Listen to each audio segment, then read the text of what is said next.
Hello everyone and welcome back to the channel. Today we're diving deep into the brand new chapter, Sinister Grace. This update dropped earlier this week and introduced a brand new killer with fresh perks, some reworked mechanics, and a ton of hype. But as with almost every major DBD release, it's not all smooth sailing. Since launch, the community has discovered a growing list of bugs, glitches, and just strange issues. Some are frustrating, others are downright game-breaking, and a few are just weird enough to make you question if behaviour even knew they shipped them. So in today's video, I'm breaking down every major bug and problem with Sinister Grace so far. As always guys, don't forget to like, share and subscribe, and let's get into the video.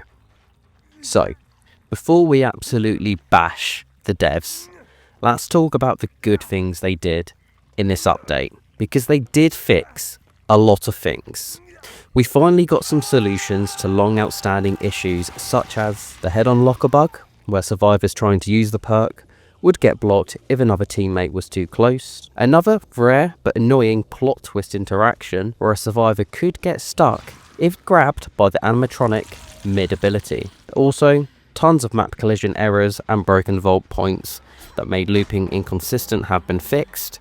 And as for the bots, yeah, they're still shit. But on to the not so good stuff. Let's start with the dedicated server is not responding and matchmaking failures in general. Right now, tons of players are reporting that they can't even get into a match without being hit with the dreaded dedicated server is not responding. Sometimes the lobby loads, but the match fails during loading. Other times you get disconnected before the trial even begins. And it's happening across all platforms, PC, console, even cross-play lobbies. And it's not just survivors, killers are experiencing it too.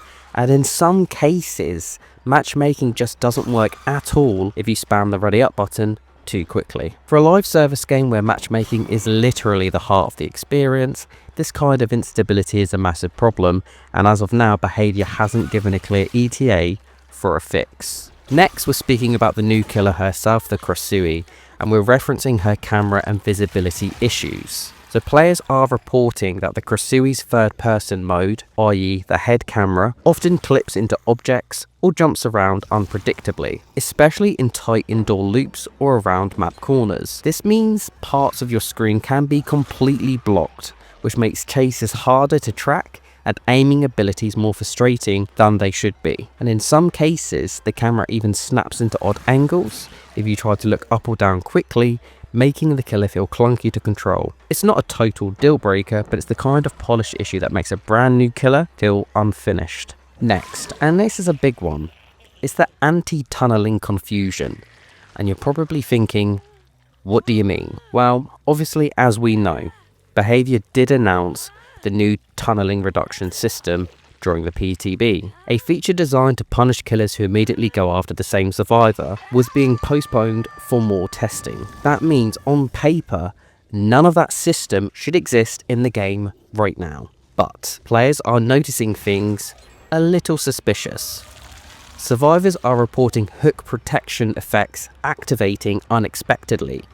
Killers are seeing penalties when hooking survivors straight out of second stage, even though the new system isn't live. And in some cases, survivors are getting odd endurance windows that were supposed to be part of the postponed feature. Now there are a few possible explanations for this. It could be leftover code that accidentally shipped with the update. It could be other mechanics like borrowed time, or it could just be misinterpretation, but the fact that so many players are reporting it suggests something unintended is happening under the hood, and behaviour is still yet to comment on this. Next, I want to talk about post-game soft locks and tally screen freezes. It's subtle, but it's very annoying. After a trial ends, some players get stuck on the tally screen. It can freeze during scoring, fail to show you the blood points that you earned, or just refuse to progress to the lobby.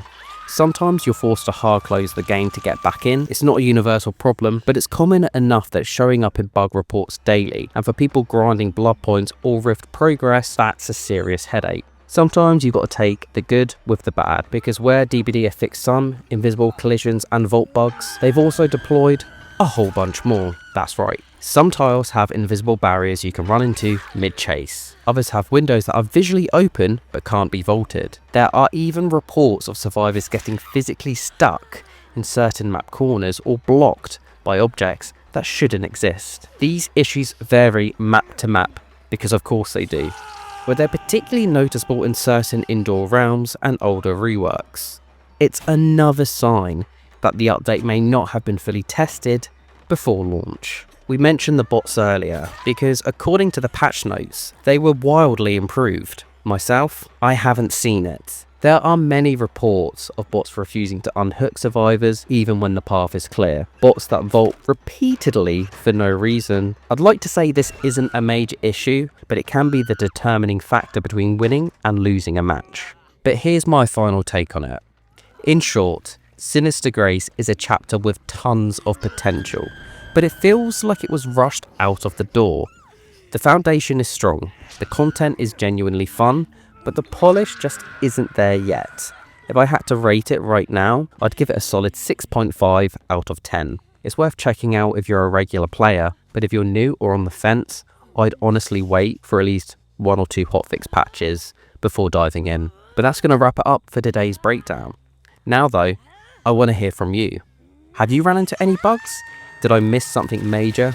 Drop your experiences down in the comments below and let's compare notes. And if you found this breakdown helpful, please don't forget to like the video, subscribe if you would, and ring the bell so you don't miss any future patch reviews, update breakdowns, or DBD deep dives. Thanks so much for watching, and as always, I'll see you in the fog.